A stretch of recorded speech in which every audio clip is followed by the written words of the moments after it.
Bom dia, boa tarde, boa noite. Sejam muito bem-vindos a mais um episódio do SaúdeCast. Esse podcast que foi criado para você que gosta da área da saúde, para você, advogado, que gostaria ou que quer implementar essa área no seu escritório, para você, paciente, que quer saber mais sobre os seus direitos e para você que já tem uma advocacia estruturada, mas deseja ampliar o faturamento do seu escritório. E eu estou aqui junto com a minha co-host, a Jéssica Hoff. Prazer estar aqui nesse episódio.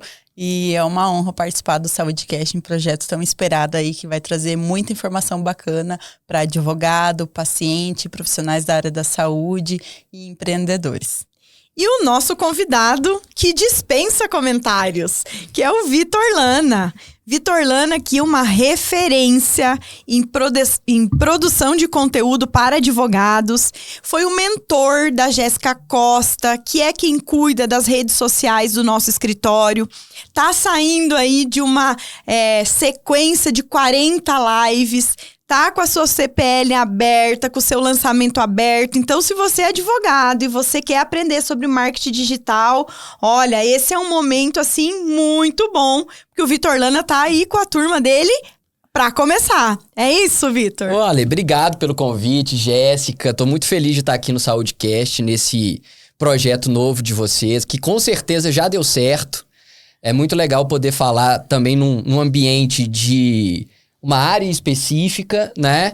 Para que as pessoas, os pacientes, tanto os advogados como os profissionais da área queiram aprender um pouquinho sobre isso. E eu vou trazer um pouquinho dessa constância na produção de conteúdo aqui como um diferencial para todo mundo que estiver nos acompanhando. E sempre com a turma de mentoria aberta, estou com a turma 4 agora, que vai abrir em breve, onde eu ensino advogados a como produzir o conteúdo. Eu costumo dizer que a minha mentoria é uma oficina de criatividade. A gente tenta destravar, a gente busca destravar os advogados na produção de conteúdo. E eu posso dizer que eu não fui mentor da Jéssica Costa, não. Eu fui mentor do escritório de vocês, né? Porque eu tenho certeza que o sucesso da produção de conteúdo de vocês vai se espalhando por tudo que é o escritório hoje. E eu tenho certeza que a saúde não espera. Eu participei dessa construção. E fico muito feliz de estar aqui hoje. Que maravilha! E aí, Lana, uma dúvida que eu tenho recebido bastante nas redes sociais é sobre posicionamento para advogados. Que eu acho que é a dúvida, assim, para quem tá pensando, é a primeira coisa que faz. Como que eu me posiciono nas redes sociais? Tem algum problema?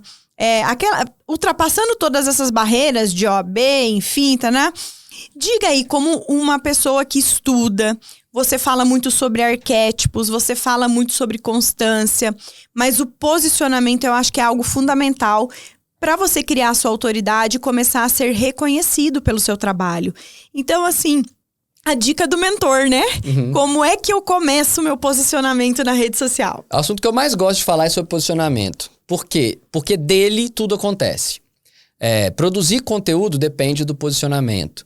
Qual plataforma você vai utilizar? Depende do posicionamento. Então, a primeira dica que eu dou para todos os advogados que estiverem acompanhando a gente é o seguinte: como que você quer faturar? Que tipo de cliente você quer? Você quer aquele cliente que vai te pagar 100 mil reais num contrato de honorários? Você quer aquele cliente que vai te pagar 20 mil? Você quer aquele cliente que vai te pagar 10 mil? Como é que você quer? Por quê? Porque não dá para comunicar com todo mundo do mesmo jeito. É diferente. Eu gosto muito de dar exemplo de marcas famosas que não sejam da advocacia para que as pessoas entendam. Por que alguém paga 4 milhões numa Ferrari e paga 100 mil num carro popular, por exemplo? Por que tem essa diferença toda? O carro é melhor? Claro que o carro é melhor, mas tem algo a mais. Tem um elemento a mais que é chamado posicionamento e marca. A marca do advogado é ele mesmo. Então ele precisa entender que tipo de cliente ele quer impactar. Se você quer impactar um cliente mais simples, você vai se posicionar de uma determinada forma. Não significa que é desleixado. Mas existem símbolos que esse público mais simples pode acabar se sentindo afastado se ele ver, se ele perceber. Se você quer atingir um público que tem uma capacidade financeira mais alta, você vai ter que fazer um tipo de conteúdo diferente, se vestir diferente e se comunicar de maneira diferente. Então eu costumo dizer o seguinte: o que é posicionamento? O lugar que você quer ocupar no jogo. Você tem que imaginar um supermercado. Você tem um produto que vai para um supermercado na área gourmet ou na área popular? Esse é o primeiro passo. E você consegue ganhar dinheiro nas duas pontas. Exato. Nas duas pontas. Eu gosto de usar o exemplo do João Adib da CIMED. O que o João Adib fez para tornar a CIMED um grande império? Procurou baratear o preço do medicamento e atingir uma população com pouco menos de recurso financeiro. Ele explodiu. Exatamente. Então, o advogado primeiro tem que ter a clareza. Eu vou advogar para que tipo de cliente? Posicionamento é isso. A partir daí, eu sei que que conteúdo eu vou produzir. E para você fazer esse posicionamento, então, é sempre fundamental que você tenha um conhecimento do seu produto. Exato. Não adianta eu vou me posicionar como advogado. Tá, mas advogado da onde? Pra quê? Isso. Essa é a lógica? Essa é a lógica. Você tem que ter muita clareza do seu modelo de negócio. Esse é o primeiro ponto. Porque você vai trabalhar com massa, aquela contratação no êxito, em volume. Isso é um modelo de negócio. A gente tem vários casos, a gente conhece vários advogados que trabalham com trabalhista, com consumidor, com previdenciário, que tem muito sucesso. Trabalhista e previdenciário são os advogados que mais sabem ganhar dinheiro no digital. Né? Por quê? Barreira de entrada muito baixa e volume de pessoas. Agora, você vai trabalhar com saúde, que é o caso de vocês aqui, é diferente o posicionamento. Por quê? Porque existe uma individualização, não é massificado. Você não tem como massificar e tratar todo mundo da mesma forma. Por quê? Porque o seu cliente está passando por um momento muito delicado. Ele está passando por uma negativa de tratamento, ele está passando por uma doença. Então ele está sofrendo. Ele vai precisar conversar com alguém. Ele vai querer saber como que as coisas estão acontecendo. Então exige ali um posicionamento diferente. E quando, por exemplo, eu propus no meu escritório falar para mães que são vítimas de um relacionamento abusivo, eu sabia que eu não poderia massificar. Porque se eu massificar, eu vou perder. Por quê? Porque a minha cliente, ela quer conversar com os advogados, ela tá sofrendo, ela tá com a intimidade dela exposta, ferida. Então, o meu modelo de negócio não me permite fazer uma advocacia de massa.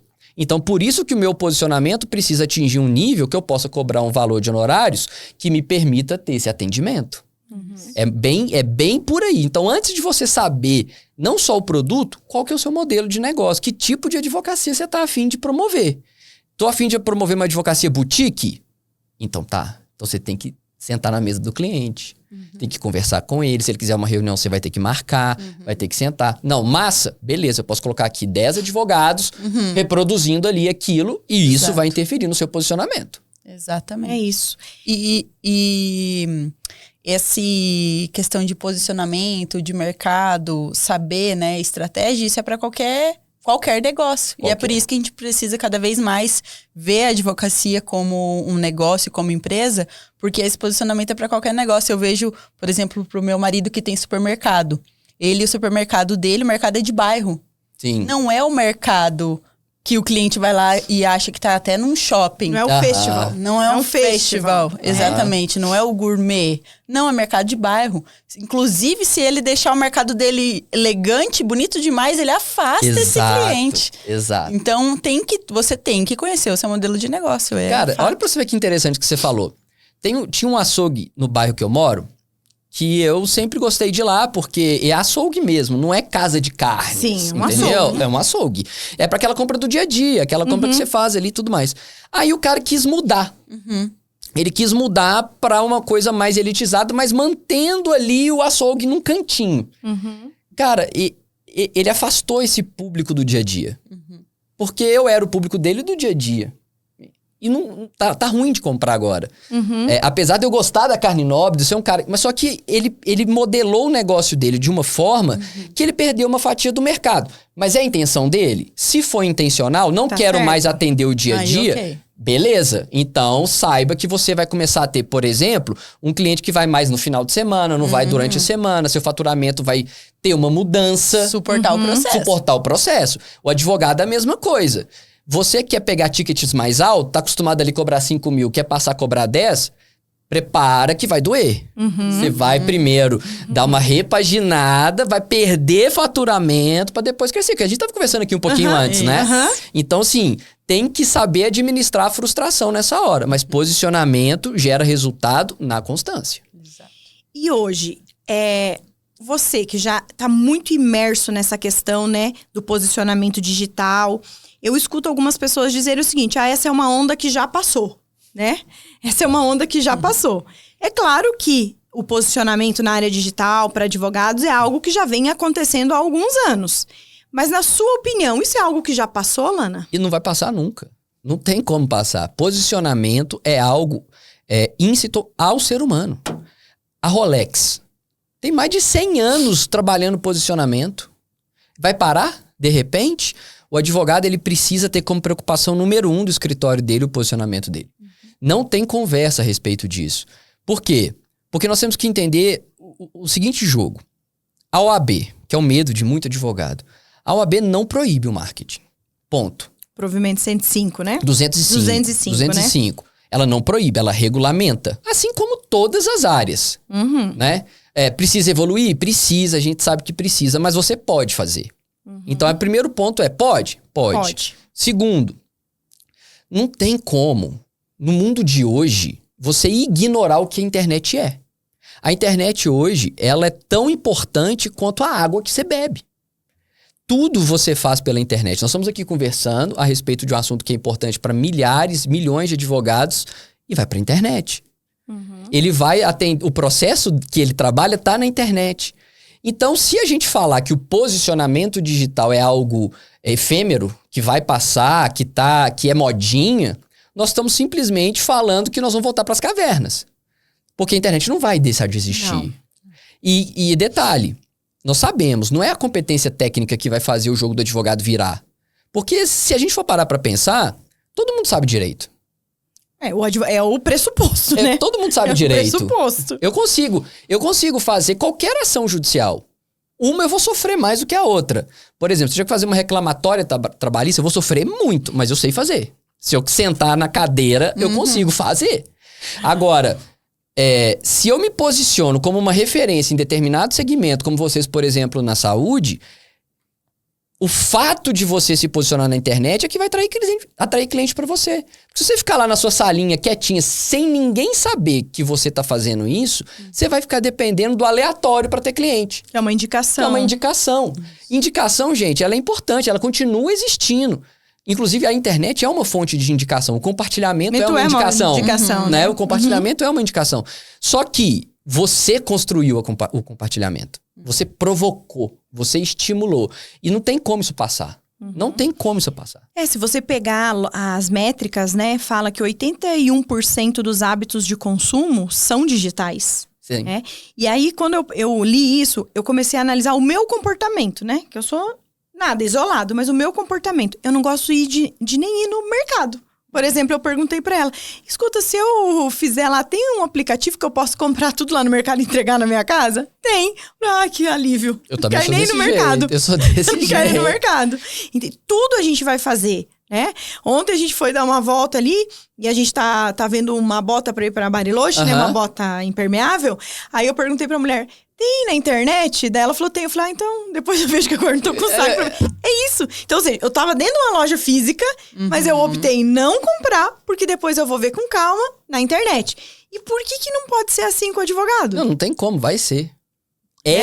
Já é. Vai ser, não. E vai aumentar. E vai aumentar. E você sabia que desses 80%... Vocês já calcularam quantas vezes vocês abrem o seu celular no dia, pega o celular e olha? Nunca. Não tô nem falando tempo que você fica no Instagram, não, que você consegue medir, né? Mas quantas vezes você pega o celular e dá uma olhada? Ninguém consegue contabilizar. Mas sabe, em torno de quantas vezes? Mais de 500 vezes no dia. É uma média. 500? É uma média. Aquela olhadinha que você faz assim, ó. Mais de 500 num dia. É muita coisa. É muita coisa. Significa que durante 2 dias você viu 1000 vezes, você deu 1000 olhadinhas no seu telefone e você não percebeu. E aí, eu não vou estar fora dessa? Vai estar fora. E imagine que a pessoa, na hora que ela leva aqui, olha, vê o relógio, tem uma notificação, tem uma informação. Então, como é que eu vou ignorar isso? Não tem como. E detalhe, quem fala que não tem jeito e tal, tá com o celular na mão, e inclusive agora acabou de olhar. Acabou de olhar. Acabou de olhar se tem uma notificação. E é isso, né? Eu estava precisando de um dermatologista, tá? E aí, eu tenho preguiça de marcar a consulta, tudo. O que eu fiz? Eu fui lá no Instagram, procurei um dermatologista top. Fiquei acompanhando o conteúdo, vi que ele era especialista em doença de pele, papapá, doença autoimune. Marquei a consulta online. Aí, o que ele me pediu? Fiz os exames, encaminhei pra ele, me pediu um vídeo da pele, me pediu tananana, fiz a biópsia, mandei pra ele. Ou seja, eu não vou no consultório dele, que é lá em São Paulo. Eu tive a possibilidade de consultar com uma referência na área de dermatologia, porque ele é uma referência na área de dermatologia, sem sair de dentro do meu escritório, porque eu fiz a consulta de dentro do escritório. Exatamente. Né? Então, se a gente faz isso com o médico, como é que a gente não vai fazer com o advogado? Não, e para pensar, com o médico é bem mais difícil do que com o advogado. Exatamente. Né? Porque o médico, às vezes, ele precisa de ter ali um toque clínico, né? Pra determinar diagnóstico. Sim. Só que ele pode antecipar coisas. Como no seu caso. Ele fala assim, não, faz esse exame. Eu tenho certeza que se apontar alguma outra coisa, ele vai falar assim, não, eu acho que seria importante. Talvez você tenha que vir aqui. Isso. Né? Exato. Foi o que ele falou pra mim. Eu vou analisar os exames e os vídeos que você me mandar. Se eu não conseguir analisar perfeitamente, aí teria que fazer a consulta presencial. Beleza. Mas não precisou. Não precisou. Me economizou minha viagem pra São Paulo, me economizou tempo e eu tenho a consulta com o médico que eu queria. E detalhe, ele economizou seu tempo e o dele. E o dele? E o dele, porque com certeza foi uma consulta muito mais ágil. Ele não precisou se deslocar, ele fez de onde ele, porventura, entendia que deveria estar. Não precisava nem estar no consultório, se ele não quisesse. Então, ou seja, os dois lados ganharam. Os dois lados ganharam. E detalhe, por mais que ele às vezes possa precisar de um exame clínico, ele pode muito bem facilitar o trabalho no seguinte sentido. Olha, aqui eu vou precisar, aqui eu não vou precisar. E ele vai ter a oportunidade de te agradar. Então, ou seja, se ele visse a necessidade de um exame, você iria fazer com ele a consulta. Você ia seguir o tratamento com ele, porque ele te promoveu uma experiência positiva. Sim. O meu nutricionista, eu conheci ele pela internet. Aí, ó. Eu conheci ele pela internet. Ele foi marcado por um amigo meu que teve um resultado muito bom. Eu fui lá, comecei a acompanhar. E aí chamei ele e ele faz meu acompanhamento anual. E uma das consultas, a gente vai... são 12 consultas. Uma presencial, uma online. Então é o seguinte, no mês ele faz tudo aquilo que tem que fazer ali, presencial, medições e tudo mais. No outro mês ele só faz um acompanhamento. No outro a gente faz de novo. Então, ou seja, eu tenho a facilidade de ter que ir nele 6 vezes no ano. Ao invés de 12. Ao invés de 12. E ele tem um grupo de WhatsApp comigo ali, que se eu precisar de alguma coisa, se eu sentir alguma dificuldade, por exemplo, eu tive que fazer uma cirurgia odontológica, eu falei, ô André, cara, não tô conseguindo mastigar por tantos dias. Aí ele falou assim, não, então fazer essa dieta. O cara me passou a dieta. Eu não fui lá.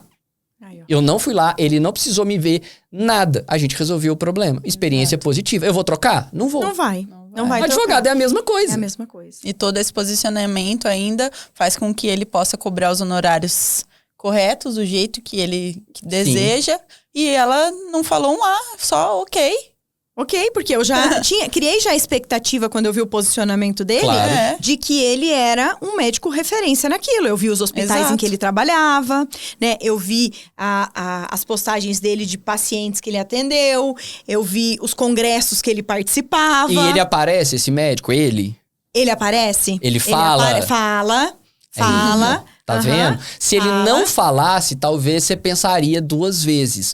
Mas como você vê ele, você conseguiu jogar a sua expectativa no profissional. No profissional. Por quê? Porque medicina tem isso. Se você fosse atendido por outra pessoa, talvez você não tivesse aquela mesma experiência. Mas por quê? Isso é da característica médica. E é um pouco também da nossa. É, um pouco. O advogado ainda consegue fazer o atendimento e terceirizar algumas tarefas, mas às vezes alguma coisa você vai ter que aparecer. Ainda que você não atenda o cliente, você precisa aparecer. Se esse médico não aparece, tem um médico que eu adoro, que é um infectologista, eu esqueci o nome dele. Eu já sei, o Cores. Eu tô doido pra trazer ele pro meu evento. Por quê? Porque é ele mesmo. Ele tem milhões de seguidores, que ele faz as analogias. Cores. Amo. Cara, ele faz um negócio totalmente disruptivo, com humor, com informação. E séria a informação. E sério, você vê que ele sabe o que ele tá falando. Então, ou seja, se eu precisasse de um infectologista, ele seria minha referência. Ele seria sua referência. E e o conteúdo dele é engraçado porque ele pega coisas do dia a dia, né? Uma rosquinha, né? Ele pega um sanduíche e ele fala de doença sexualmente transmissível dessa forma. Não ofende nada de na internet. De uma maneira leve. Um assunto pesado, chato, difícil. Não ofende nada ninguém da forma como ele faz e você entende perfeitamente a mensagem. Totalmente. É muito claro. É muito claro. Muito claro. Não tem como não entender a mensagem dele. Exato. Você sabe que existe uma falácia, né? Eu digo que é falácia. Eu falo que se a gente conseguiu fazer, todo mundo consegue. Sim. Eu acho que é isso. Que a limitação às vezes está em você. As pessoas dizem que posicionamento na área de saúde não dá certo, porque tem que falar... Posicionamento não, marketing na área de saúde não dá certo, porque você tem que falar de medicamento, você tem que falar de doença, enfim. E nós sentimos no escritório, depois de tudo, que na verdade falar sobre isso aproxima. Claro. Não afasta. Não, de jeito nenhum. Aproxima. A pessoa, marketing, eu sempre falei isso muito pra Jéssica Costa lá, eu tenho certeza que ela falou isso pra vocês. Marketing é sobre o outro.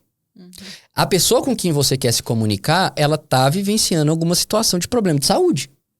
E ela gosta de saber que você sabe o que ela vive. Então eu falo, na área de saúde é uma das áreas mais ricas em conteúdo que o direito pode pensar. Por quê? Porque, vamos pegar um exemplo de um câncer. Quantos problemas um paciente oncológico tem? Nossa. Quantos problemas que não são o câncer, hein? Que surgem a partir. Sim, inúmeros. Né? Inúmeros. Uma pessoa com paralisia cerebral, por exemplo, que inúmeros problemas isso traz para a vida da pessoa. Todas essas questões que envolvem saúde, que seja desde uma úlcera a uma coisa grave, todo esse universo tem problemas que são gerados na vida da pessoa. Por exemplo, a pessoa tem uma determinada doença que ela é obrigada a ficar internada muito tempo. Isso tira convívio familiar. Isso tira possibilidade de trabalho. Que é o transplante de medula. Por exemplo. Tá no mínimo 30 dias internado. Então, se você fala, você vai ficar internado, tem medo de perder o emprego, ou você tem um benefício para receber, enfim, você pode criar uma narrativa em cima não da doença, porque a doença já é sofrida, ele já sabe que ele tem. Ele já tá ali por isso. Fragilizado e vocês já perceberam, eu não sei se é verdade isso, mas quando você tem ali um possível diagnóstico, quando você tem o diagnóstico confirmado, meio que a pessoa fala assim, não, beleza, agora eu tenho isso, agora eu tenho que resolver o tratamento. Porque agora eu já sei. Né? Eu já sei. Eu tinha um problema no dente que eu tava com medo danado de ser um problema ósseo que eu tenho. Aí o dentista falou, não é. Ah, beleza, pronto. Então agora eu já sei que não é isso. Vamos resolver. Como é que resolve? Então a pessoa, quando ela tem, ainda que seja um diagnóstico de doença grave, o que preocupa ela, às vezes, não é nem só a doença, porque ela já tá lá. São as coisas que ela vai trazer. São os problemas que ela vai trazer, as limitações que ela vai trazer. Então, isso é um universo de conteúdo, assim, absurdo. Se eu fosse fazer direito da saúde, eu ia, sinceramente, fazer 1000 posts em um ano com toda tranquilidade. Exatamente. A gente até comenta que é libertador quando tem o diagnóstico. Exatamente. Então, mãe, não tenha medo de receber o diagnóstico. Não tenha medo do diagnóstico. Ele é libertador, porque daí você sabe qual caminho tomar. Isso. Olha que comunicação boa isso. É positivo. Você não tá diminuindo a doença. Não. Você tá simplesmente falando assim, olha, agora a gente sabe como eu posso te ajudar. Exatamente. Como eu posso te ajudar. Isso. Porque antes eu não sabia. Nós temos uma cliente lá no escritório que ela é uma paciente que tem oncologia, mas ela já é paciente paliativa. Sim. Tá? Sim. Ela já é paciente paliativa, então ela não tem mais tratamento. Tá. Os tratamentos dela são para dor. Sim. Tá? Mas ela é nossa cliente do escritório. Por quê? Ela quer organizar a vida dela, olha a maturidade. Ela quer saber, por exemplo, quando ela falecer, como é que vai ficar a casa dela pro marido dela. Ela falou que para fazer o tratamento ela fez um financiamento. O que vai acontecer com esse financiamento? Ela queria saber, por exemplo, se ela já podia aposentar. Então, ou seja, a gente não está tratando nada do problema em si oncológico dela, mas todas as situações que circundam esse problema dela. Exato. Porque ela já tem consciência da condição dela e ela falou, bom, então agora eu quero resolver como é que isso vai ficar. Né, Jéssica? E ela tem essa clareza. Então, a gente vendeu para ela soluções jurídicas que não é um medicamento. Que não tem nada a ver direto com direito à saúde, mas é reflexo. Mas aí você tocou num ponto importantíssimo, né? Você não é um advogado de uma área, você é advogado de um público. De um público. Aí que eu queria chegar. De um público. É esse que é o grande ponto. Ontem eu tava vendo um aluno meu falando assim, cara, eu sou do previdenciário e aparece um tanto de gente com incapacidade civil lá e eu não ofereço curatela. Por quê? Porque a pessoa entra numa patologia do nicho que ela só vê o previdenciário. Mas fala assim, cara, o seu público é idoso, o seu público tem grandes chances de ter problemas de incapacidade. É normal para essa idade, isso acontece.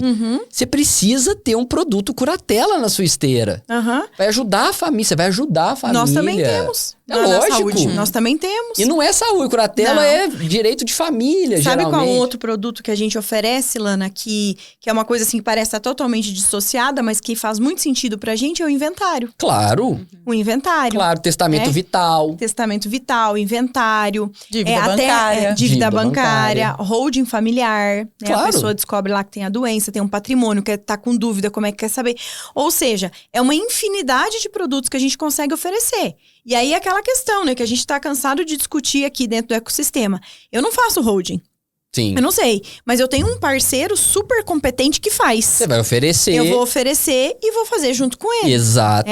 Eu acho que esse é um ponto importante. Então, quando você é o advogado do público, você se posiciona para aquele público, mesmo que você não tenha aquela expertise, você consegue fazer parcerias para você oferecer aquele serviço. Pode. E você pode agregar alguns produtos que são muito similares ao que você está acostumado e você mesmo fazer, e outros você joga para parceria. Por exemplo, holding é muito específico. É muito específico. Eu também recebo muita demanda disso. Eu não faço. Então, eu vou lá e jogo pro parceiro fazer. Mas uma medida protetiva de urgência eu consigo absorver. Porque ela tem uma simplicidade. Ela é muito parecida com uma ação de divórcio. É uma discussão de família que tem a violência inserida. Então, aí esse eu absorvi. Então, você tem que ter essa clareza. O que eu posso absorver? Porque eu acho que, por exemplo, uma curatela, um previdenciarista tem que absorver. Tem que absorver. Porque é um procedimento muito simples de ser feito. Não demanda um nível de expertise altíssimo. Não. Agora, uma holding precisa. Aham. Uma reclamatória trabalhista, pra mim, precisa. Pra mim também. Pra mim, precisa. Porque, sinceramente, é outro universo, né? Então, você vai lá e chama... Mas eu, por exemplo, não tenho muito esse tipo de demanda, porque meu público, geralmente, às vezes, nem trabalha. Né? A mãe e tudo mais, é uma situação de dificuldade. Mas é um exemplo. Mas é um exemplo. É um exemplo. É um exemplo. De coisas que a gente pode incorporar ou não na nossa esteira de produtos, em razão do público que nós estamos atendendo. E você pode falar sobre isso na sua rede social. Exatamente. Falar sobre tudo isso na rede social. Claro. Olha um exemplo, né? Que na época eu fiquei até com um pouco de dúvida se eu deveria ou não fazer. Como eu tenho uma doença autoimune, eu tinha muita dificuldade para dormir por conta disso. E aí eu falei, gente, eu preciso me livrar desse remédio para dormir. Era uma coisa que não estava me fazendo bem. Sim. Aí eu fui procurando tratamentos, eu cheguei no CBD. Aí eu cheguei no CBD. E aí eu comecei a usar o CBD. E me fez muito bem, porque o CBD, eu estava dormindo bem, tinha diminuindo as minhas dores, da fibromialgia. Tanto que eu falei para as meninas, nossa, gente, eu tô me sentindo muito bem. Fez muito bem para mim esse medicamento. Só que as pessoas, quando a gente oferecia lá no escritório, dizia que tinha direito, as pessoas mais velhas, por exemplo, achavam que elas tinham que fumar.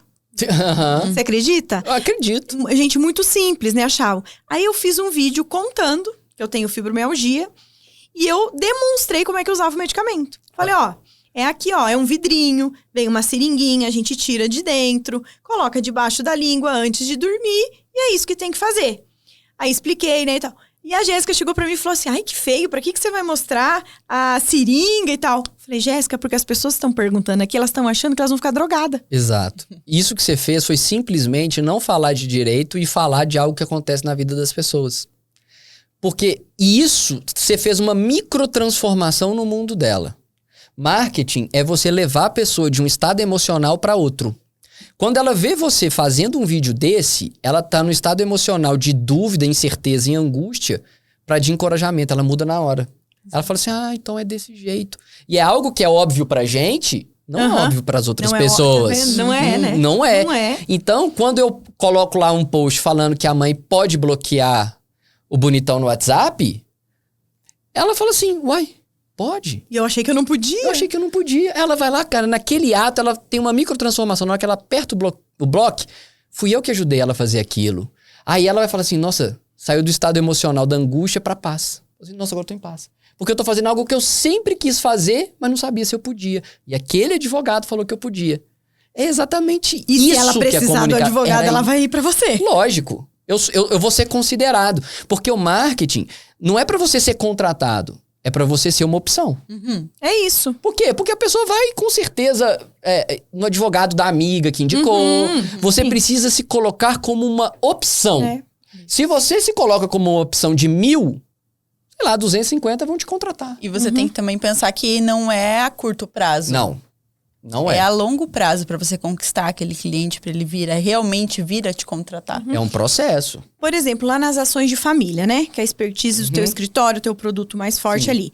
Vocês fecham rápido ou vocês demoram um tempo para poder fechar? Demora. A consciência do cliente demora para fechar? Porque lá nós da saúde demora. Demora. A gente tem um ciclo de uns 2 meses, pelo menos. É igual a gente. Nós também. A gente não fecha no primeiro atendimento. Quando não é urgente, não, né? Quando não é urgente, agora quando é urgente, a gente já consegue. Ali em 3, 5 dias a pessoa já toma decisão, né? Porque daí ela realmente tem uma coisa... Quando ela chama, aí a gente tem um ciclo mais curto. O meu ciclo longo é até chamar. Então, ou seja, a pessoa, quando ela começa a me seguir, eu entendo que ela já é uma cliente potencial. Claro.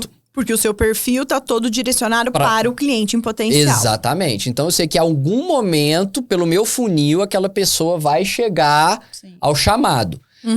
Pelas pesquisas que a gente fez conversando com as leads e tudo mais, entre ela começar a seguir e efetivamente assinar o contrato, vai uns 2 meses. Porque primeiro ela vai ver quem eu sou, o que eu falo, vai acompanhar meu conteúdo. Eu vou entretendo ela com informações. Porque entreter não é divertir. Entreter é você pegar o tempo da pessoa e torná-lo útil de alguma forma. E aí eu vou levando informação pra ela, aí ela vai participando de uma enquete, ela vai vendo meu stories, aí ela vai mandando uma palminha, reagindo até ela fala assim, eu vou chamar esse advogado. Porque naquele dia ele falou que eu podia não chamar o bonitão pro aniversário do meu filho, eu não chamei e fiquei feliz demais. Aí eu sou uma opção. É isso. E outra coisa que acontece muito dentro desse movimento é que quando essa pessoa chama, isso deve acontecer com você também, ela já é íntima sua, né? Totalmente. Ela já é íntima, ela é como se vocês se conhecessem. Ela fala a minha língua. Ela fala ô bonitão, que é um termo que a gente usa. Ela já devorou meu conteúdo. Ela já maratonou, igual Netflix mesmo. E aí ela chega pra falar comigo. Tem gente que quando marca a reunião e sou eu que vou atender, já teve uma vez que a cliente falou assim, peraí que eu vou chamar minha mãe pra ver que é você mesmo. Aconteceu comigo. Aí eu falei assim, não, pode chamar ela aí e tal. Aí a moça veio e tal. Falou assim, eu que te sigo, eu que te indiquei, não sei o quê. Ela ficou orgulhoso, né? Exatamente, gera isso. A moça falou assim, meu Deus, eu não tô acreditando que eu tô falando com você. Eu falei pro meu marido que você caiu do céu pra mim. E olha por que eu caí do céu pra ela, né? Porque eu fiz um vídeo dizendo assim, que se ela tivesse câncer de ovário ou colo do útero, que o SUS não podia negar o Lenvima e o Keytruda. Foi isso. Exatamente. Tá? Aí o que aconteceu? Ela recebeu o diagnóstico, o médico receitou Lenvima e Keytruda. O que ela falou? Você caiu do céu pra mim, né? Porque ela falou assim, você falou até o mesmo medicamento. É isso aí que é o negócio. Sabe por quê? Porque é isso que é sedutor no marketing. Por quê? Porque você não falou do direito, você falou do problema dela. Então ela acha que você tá contando a história dela. Ela tem essa percepção. E detalhe, ela representa mais não sei quantas 1000 pessoas que também tem essa história. Então assim, lógico, Deus interfere em todas as coisas. Mas ali o que aconteceu foi você falar algo que foi levado para a pessoa certa por meio da plataforma digital. Isso é intencional, né? É intencional, né? Tudo que a gente fala tem estratégia no conteúdo. Por isso que você tem que saber o que o seu público precisa saber. Exato. E se for óbvio, é melhor ainda. Quanto mais óbvio for o seu conteúdo, quando você pensar num conteúdo e falar assim, nossa, mas isso é muito óbvio, faça. Faça. Por quê? Porque é isso que o público quer saber. O complexo, esquece isso. Advogado tem uma mania de tornar as coisas difíceis.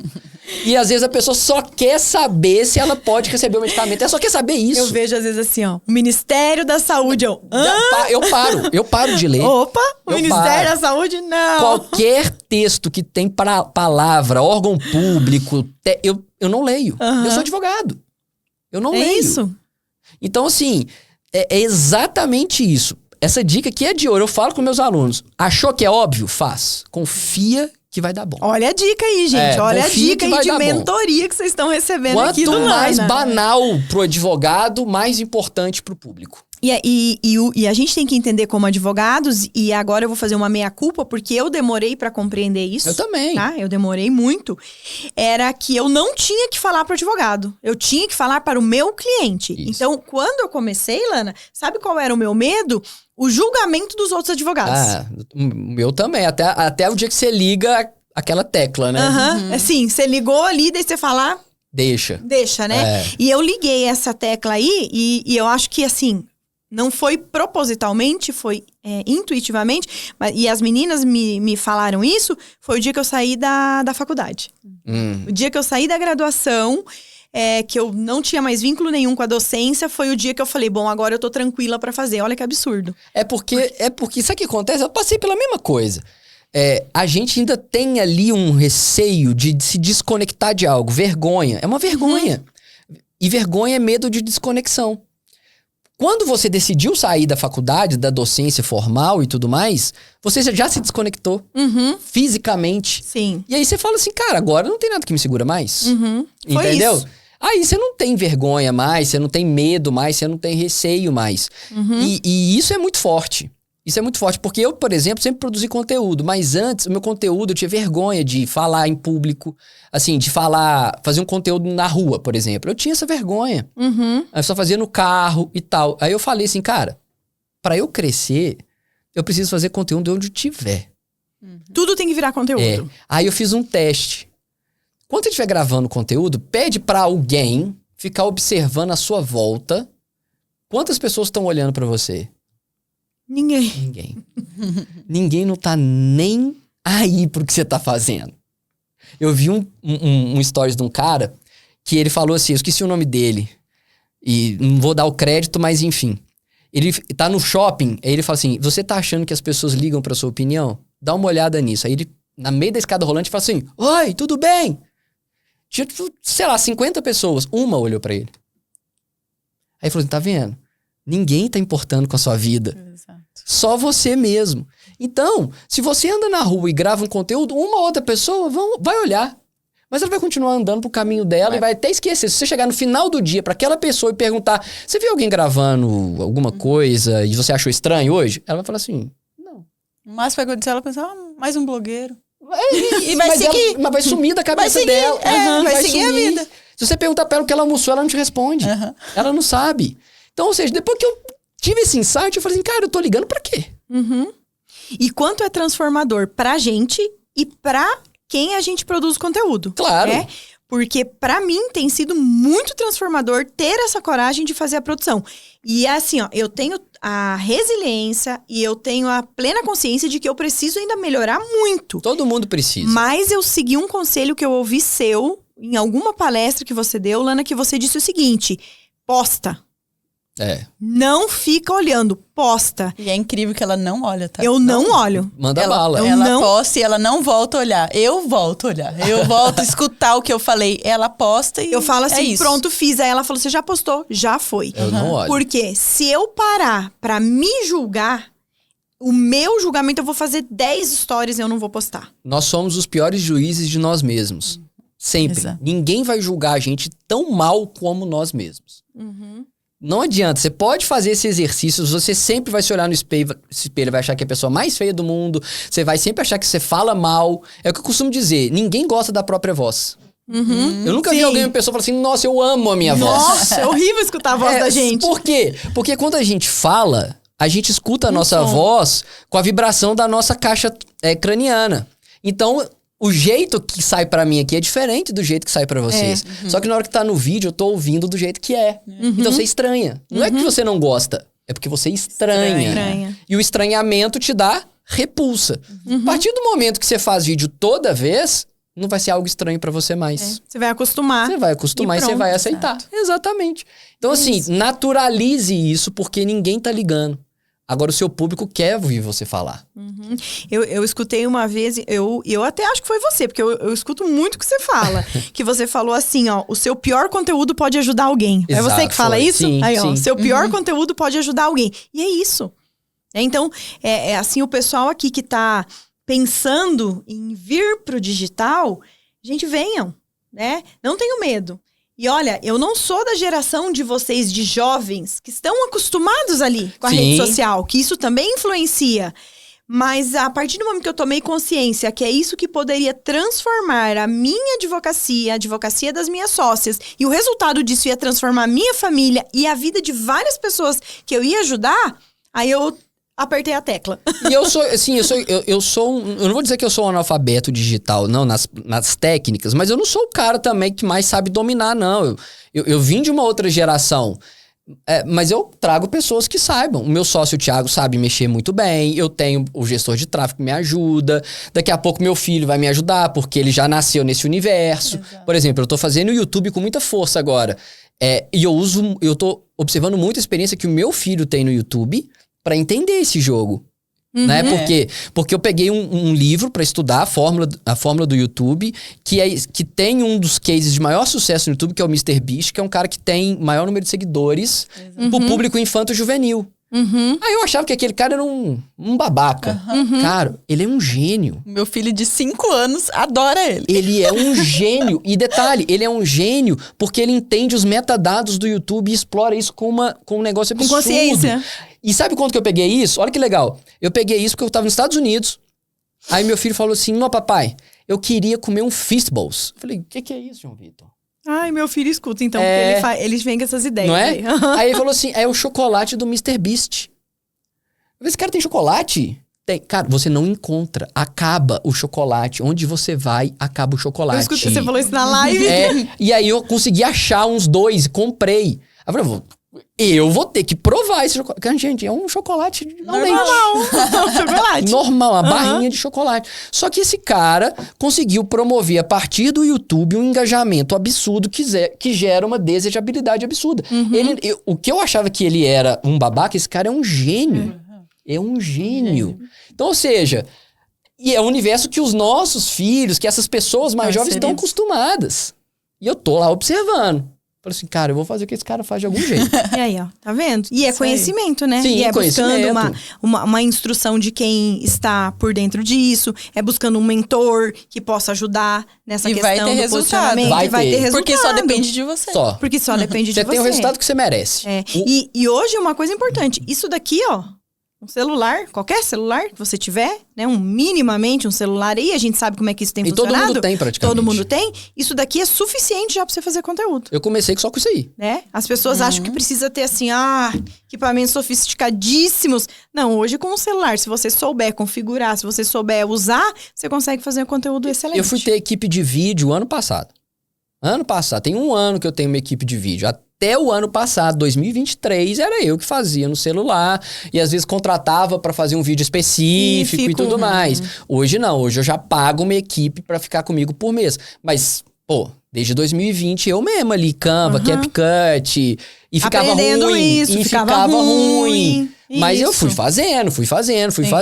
E é assim mesmo que começa. As primeiras clientes, eu costumo dizer, eu tenho umas clientes antigas lá no escritório que eu sou muito grato a elas. Elas eu faço questão de atender. Eu mesmo. Porque elas confiaram em mim quando era eu sozinho fazendo um vídeo ruim. Quando eu era ruim. Entendeu? Essas aí, se eu falar assim, se a fulana de tal mandar mensagem, coloca pra eu falar. Tá, porque ela acreditou em mim quando não tinha nada disso aqui. Então, assim, eu tenho esse carinho ainda por esse momento para as pessoas que acreditaram lá atrás. Bacana. É isso. E olha, gente, ó, papo maravilhoso, foi a nossa hora. Pois é, cara, passa rápido, né? Passa muito rápido. Claro, um assunto desse, a gente pode ficar horas aqui. Ixi, tem muita pra falar. O Lana fez 40 lives, ele tinha assunto pra 40 lives, e ele discutir cada live dele, era um assunto diferente e maravilhoso, que você pegava um insight ali, né? Detalhe que superficialmente, né? Porque sim, o ouro tá na mentoria, né? E você sabe que esse negócio da live foi tão bom pra mim. Acho que foi melhor pra mim do que para as pessoas que acompanhavam. Porque eu descobri o tanto de coisa que eu tinha pra compartilhar. Aí, ó. Porque às vezes você não sabe, né? Você nunca se coloca nessa posição. Situação. Aí eu me coloquei e falei assim, gente, eu tenho certeza que eu ajudei muita gente. Mas eu ganhei uma confiança maior ainda no que eu posso fazer pras pessoas. Então por isso que eu falo assim, cara, daqui a pouco vai vir um desafio maior. Aí, ó. Olha que coisa maravilhosa. Vai vir, quem sabe. Mas é isso. Incrível. Lana, vamos nos despedir aqui. Diga aí pras pessoas. Conselho final sobre quem quer começar no digital, especialmente para advogados aí que desejam começar no digital. Qual que é o pontapé inicial? E fala aí, onde é que eles podem te encontrar? Tá, olha só, primeiro para onde eles podem me encontrar, @ovitorlana, o Vitor não tem C e o Lana tem 2 N's. E também tem o perfil do escritório, que é @Vitorlana Advogados. Pode ir nos 2 perfis, que lá você vai encontrar tanto o conteúdo que eu faço para o público final, quanto o conteúdo que eu faço para você, advogado, que quer aprender marketing. Conselho que eu dou para todo mundo que quer começar no digital é o seguinte: a maneira mais difícil de você realizar alguma coisa é deixando ela para amanhã. Porque o amanhã ele nunca chega. Você sempre vai jogar. Eu falava isso com os meus alunos. Para de pedir para adiar a prova, porque vocês estão querendo adiar o inevitável. Uhum. Você não vai fazer mais porque você adiou. Deu Você uma prova. simplesmente vai sempre deixar aquilo que você adiou com falta de prioridade. Isso. E hoje o conteúdo é a maior prioridade que o advogado moderno precisa colocar na sua pauta. Ele precisa produzir conteúdo. Então, você que está acompanhando esse podcast hoje, eu não sei quando, mas porque vai ficar no YouTube, né? Quando que você vai ver, Isso né? aqui pode ser daqui a 1 ano, daqui a 2 anos, mas esse conselho vai valer para a vida inteira. Se você não começou hoje, amanhã você precisa começar imediatamente. Porque se você for deixando, você não vai fazer. O amanhã não vai chegar. E depois que começar, não pode parar. Porque nunca você tá pronto. Nunca você tá pronto. Né? Você tá sempre em evolução. E o dia que você parar, você vai demorar para voltar. Então, mesmo se você não quiser fazer conteúdo, faz daquele jeito mesmo. Porque é esse dia que vai ser o diferente. Seja irritante. Seja constante até irritar. Porque eu vou gravar amanhã, gente. Eu não tô afim, sabe? Eu não quero, eu tô cansado, tô cheio de coisa para resolver. Mas eu preciso gravar amanhã. E aí, qual que é a diferença? Fazer no dia que você quer é fácil. É. Uhum. Só que o resultado vem no dia que você faz quando você não quer. Não quer. Joga Então, o E por jogo. esse isso é o que seu diferencial, Esse né? é o seu diferencial. Obrigado pelo convite, gente. Foi um prazer. Imagina, o prazer Vou foi acompanhar quando aparecer e vou divulgar muito, porque eu tenho certeza que o SaúdeCast daqui a pouco vai ser o principal podcast do Brasil. Ai, Área. muito Ai, que obrigada, honra. Alana, pelo carinho, né? Por compartilhar, transbordar todo esse conhecimento, seja nas tuas lives, seja, né, no teu podcast, seja no teu canal do YouTube, né? O tão constante que Tem irrita. ideia, cara. No YouTube, vocês vão ver eu virar o Mr. Beast da advocacia. olha que Esse é o maravilha. foco. E Jéssica, obrigada por você ter Muito me auxiliado obrigada. aqui nesse episódio. Foi um prazer. E vocês que estão aí, gente, ó, sigam o conselho do Vitor Lana. Não deixem para amanhã. Comecem hoje. Começa hoje, faz o seu primeiro vídeo, faz o vídeo curtinho, posta ele. Porque o vídeo de hoje, ele pode ter um nível. O de amanhã vai ser melhor, o depois de amanhã melhor ainda. Então, não deixa para amanhã o que é que você pode fazer hoje. Muito obrigada pela audiência de vocês.